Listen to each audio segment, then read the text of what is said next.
오늘 함께 보실 하나님의 말씀 창세기 1장 1절의 말씀입니다. 태초에 하나님이 천지를 창조하시니라. 아멘. 우리 교회가 개척하고 5년이 넘는 기간 동안 성경의 여러 책들을 함께 살펴보았습니다.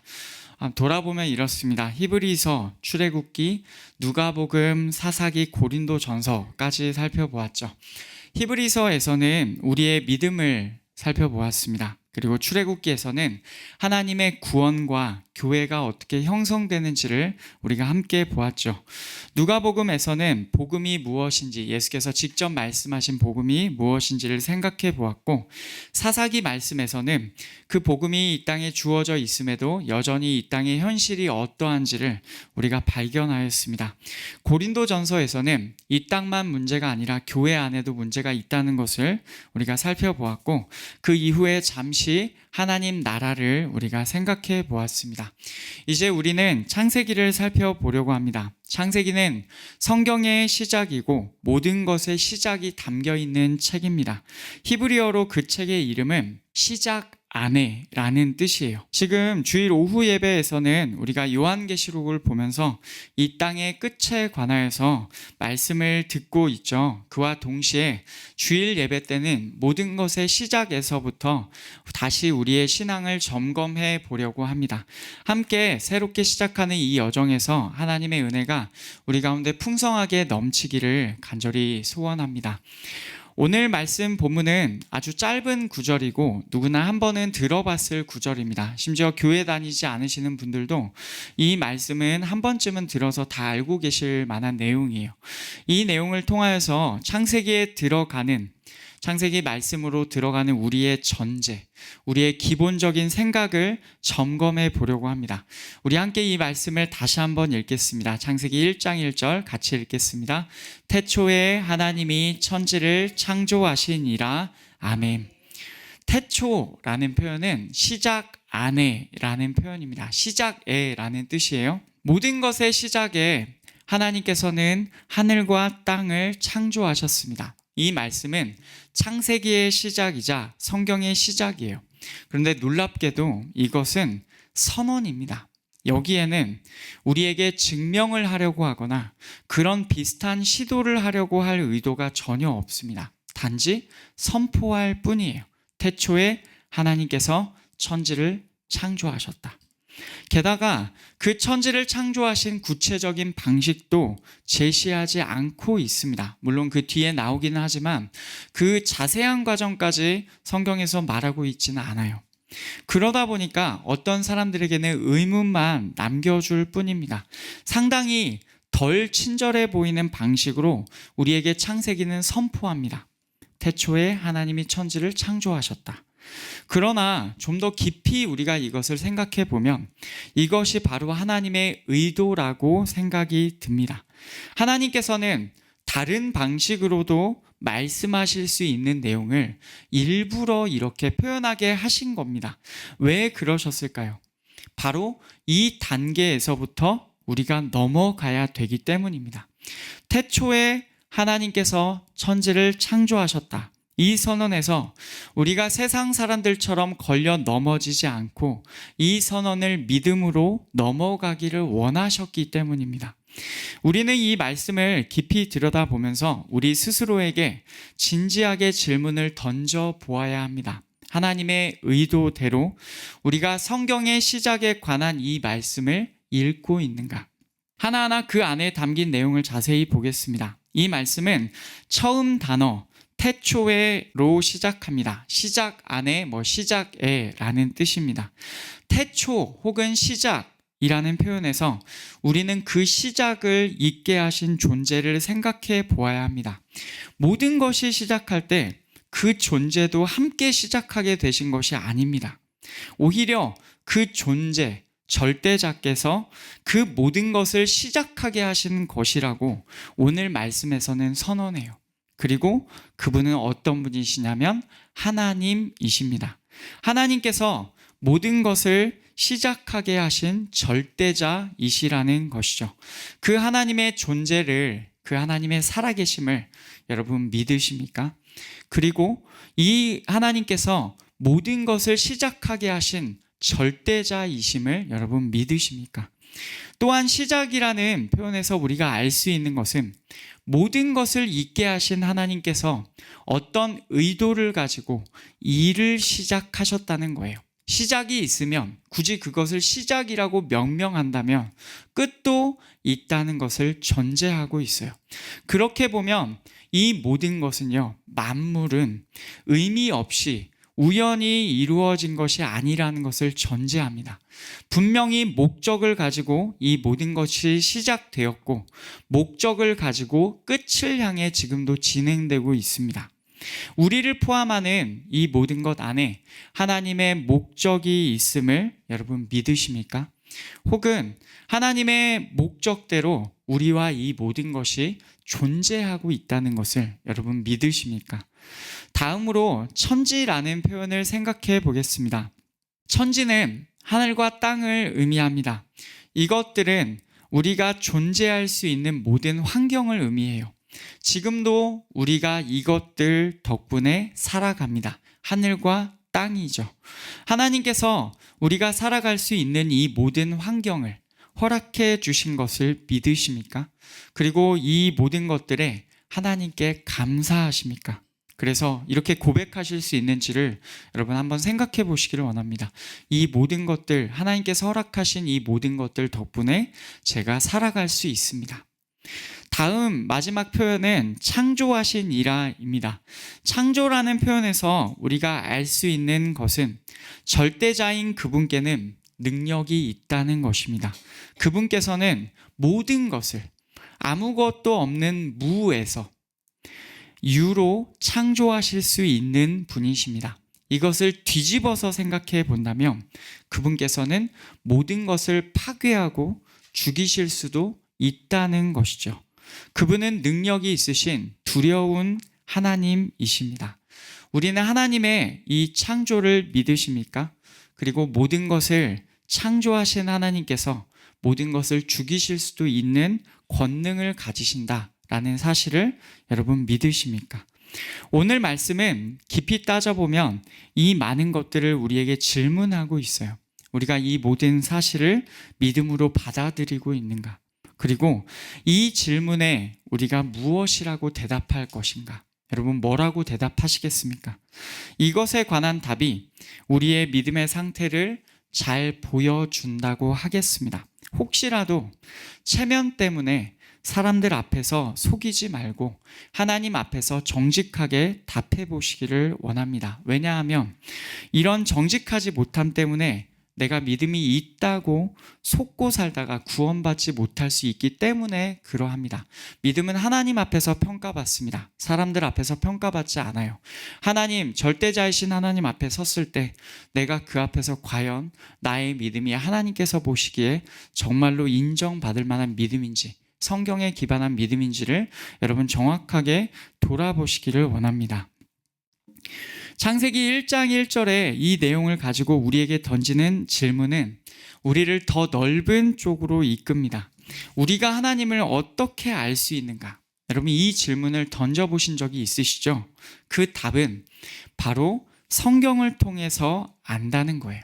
간단히 말해서 성경에서 그렇게 쓰여 있기 때문에 우리는 이 성경으로 하나님을 알 수가 있습니다. 이 시대 많은 사람들이 자신의 경험, 자신의 판단, 자신의 감정을 성경보다 앞세우고 있어요. 저는 교회 안에서도 정말 많은 사람들이 그렇게 하고 있다라고 사실은 생각합니다. 우리가 신앙생활을 오래 했다는 것은 그만큼 하나님 안에서 많은 경험이 있다는 것을 의미하기도 하지만 더 본질적인 의미는 무엇인지 아십니까? 우리가 신앙생활을 오래 했다? 그것은 히브리서에 나온 대로 이제는 젖과 같은 음식에서 벗어나야 된다는 거예요. 제대로 된 음식을 먹을 수 있어야 한다는 것입니다. 우리가 신앙생활을 오래 했다는 것은 더 본질적으로는 우리가 성경을 그만큼 많이 알고 있어야 한다는 것을 의미합니다. 그런데 우리의 모습을 보면 우리는 사실 성경을 잘 알지 못하는 것 같습니다. 그저 교회 생활을 오래 한 것이지 하나님의 말씀을 오래 탐구한 것이 아닌 분들이 많아요. 저는 이것이 우리에게 위기라고 생각합니다. 성경에서 기반한 신앙에서 점점 사람들이 떠나고 있습니다. 하나님을 믿고 예수님을 믿고 성령님을 안다고 해요. 하지만 그 성삼위 하나님께서 어떤 분이신지 성경에서 그것을 어떻게 말씀하고 있는지를 몰라요. 우리가 하나님을 안다는 것, 우리가 하나님을 믿는다는 것은 바로 이 성경에서 시작해야 합니다. 그것을 창세기 1장 1절 성경의 시작에서 분명히 말해주고 있어요. 우리는 우리의 경험, 우리의 판단, 우리의 감정으로 하나님을 제대로 알 수도 없고 안다고 말할 수도 없습니다. 오직 성경에서 기록된 하나님에 관한 말씀을 믿음으로써 우리는 그분을 알 수가 있어요. 그러니 우리의 신앙의 근거가 어디에 있었는지를 여러분 돌아보시기를 원합니다. 혹시라도 우리의 경험인지, 우리의 감정인지, 우리의 생각인지 여러 가지 것들이 우리가 신앙의 근거라고 생각하는 것들이 될 수가 있다는 거예요. 그런데 이제는 그 신앙의 근거를 하나님의 말씀에 두기를 원합니다. 그렇다면 오늘 말씀 자체에서 우리에게 무엇을 말해주는지를 우리가 한번 생각해 보기 원합니다. 이 말씀에서 보여주는 하나님은 여러분 절대자이십니다. 그것을 분명하게 말하고 있어요. 모든 것의 시작을 있게 하신 분이시고 의도와 목적을 가지고 이 모든 일을 시작하신 분이 하나님이시다라고, 절대자이시다라고 그렇게 말하고 있습니다. 우리가 살아갈 수 있는 모든 환경을 있게 하신 분입니다. 그리고 이 모든 것을 창조하신 분이십니다. 그분은 하나님이시며 이 내용에서 말씀해 주는 하나님은 그분이 지존자, 절대자이심을 분명하게 보여줍니다. 하나님께서 절대자라는 뜻은요, 우리 위에 계신 분이라는 뜻입니다. 우리의 존재 자체도 그분에게서 말미암아 있는 것이고 그 정도로 그분께서는 우리 위에 계세요. 그런데 이 시대 사람들은 그 하나님을 너무나 가볍게 생각하는 것 같습니다. 성경에 기록된 하나님은 크게 관심이 없다는 것이 그것을 방증하고 있습니다. 오히려 나의 생각에는 하나님은 이런 분이다라는 것에 더 큰 관심이 있는 것 같아요. 순서가 반대로 되었습니다. 하나님께서 우리를 창조하시고 있게 하셨는데 우리는 우리의 생각대로 하나님은 어떤 분이다라고 스스로 감히 정의하곤 합니다. 분명히 성경에서는 하나님께서 이런 분이다라고 하나님의 영감으로, 하나님의 말씀으로 기록해 놓았는데 사람들은 기록된 성경에 쓰인 하나님을 무시합니다. 특별히 하나님께서 두려우신 하나님이시라는 사실을 잊고 살아가요. 여러분, 하나님은 크고 두려우신 하나님이십니다. 다만 그 하나님께서 당장의 크고 두려우심을 보여주지 않으시는 것 같은 이유는 그분께서 오래 참고 계시기 때문입니다. 그분께서 하나님의 백성을 너무나도 사랑하셔서, 사실은 그럴 필요가 없으신데 그분께서는 하나님의 백성을 너무나도 사랑하셔서 다만 노하기를 더디해 주고 계시기 때문입니다. 그 분노를 유예하고 계시기 때문이라는 사실을 우리는 잊지 말아야 합니다. 출애굽기 34장을 보면 금송아지 사건 이후에 하나님께서 모세 앞을 지나가시는 장면이 나와요. 거기에 유명한 구절이 있습니다. 우리 함께 34장 6절 7절 같이 읽겠습니다. 여호와께서 그의 앞으로 지나시며 선포하시되 여호와라 여호와라 자비롭고 은혜롭고 노하기를 더디하고 인자와 진실이 많은 하나님이라. 인자를 천대까지 베풀며 악과 과실과 죄를 용서하리라. 그러나 벌을 면제하지는 아니하고 아버지의 악행을 자손 3, 4대까지 보응하리라. 아멘. 하나님의 말씀입니다. 하나님께서 분명하게 말씀하셨습니다. 자비롭고 은혜롭고 노하기를 더디하고 인자와 진실이 많은 하나님이시라고 하세요. 이 말씀 덕분에 이스라엘 백성도 모세의 간청으로 하나님께서 들어주시고 다시 한번 금송아지 사건에서 그들을 용서해 주신 거예요. 그리고 인자를 천대까지 베풀며 악과 과실과 죄를 용서해 주신다고 하십니다. 우리가 잘나서가 아닙니다. 하나님께서 이런 분이시기 때문에 우리가 그 은혜를 받는 겁니다. 그러나 분명히 하나님께서 말씀하시기를 벌을 면제하지는 아니하고 아버지의 악행을 자손 3, 4대까지 보응한다고 하셨습니다. 이것은 분명한 하나님의 말씀이에요. 말씀을 자세히 읽읍시다. 하나님의 말씀은 땅에 떨어짐이 없어요. 하나님께서는 은혜의 하나님이시지만 그 하나님을 가볍게 여기는 자에게는 질투의 하나님, 분노의 하나님이십니다. 여러분, 이것을 우리가 꼭 기억하기를 원해요. 우리가 창세기를 들어가기 전에 사실 계획은 1장 전체를 한번 보려고 하다가요, 1장 전체를 들어가기 전에 먼저는 우리의 전제를 점검해 보아야 될 필요가 있겠다라는 생각이 들었습니다. 저는 다시 한번 우리의 신앙의 기초를 이 첫 머리에서 다시 한번 생각해 보기를 원합니다. 우리의 신앙은 철저하게 하나님의 말씀을 향해 있어야 합니다. 말씀에 기반한 순전한 신앙으로 저는 우리 모두가 회복되기를 소원합니다. 하나님께서는 우리의 생각과 우리의 판단에 갇혀 계시는 분이 절대로 아니십니다. 하나님께서는 당신이 어떤 분이신지 사람마다 다르게 느낄 수 있기 때문에 변하지 않는 것으로, 변하지 않는 적혀진 기록된 말씀으로 분명하게 기록해 놓으셨습니다. 이 성경을 통하여서 하나님께서 정말로 어떤 분이신지 우리 모두가 알기를 소원합니다. 동시에 그분을 우리가 두려워할 줄 아는 사람들이 되었으면 좋겠어요.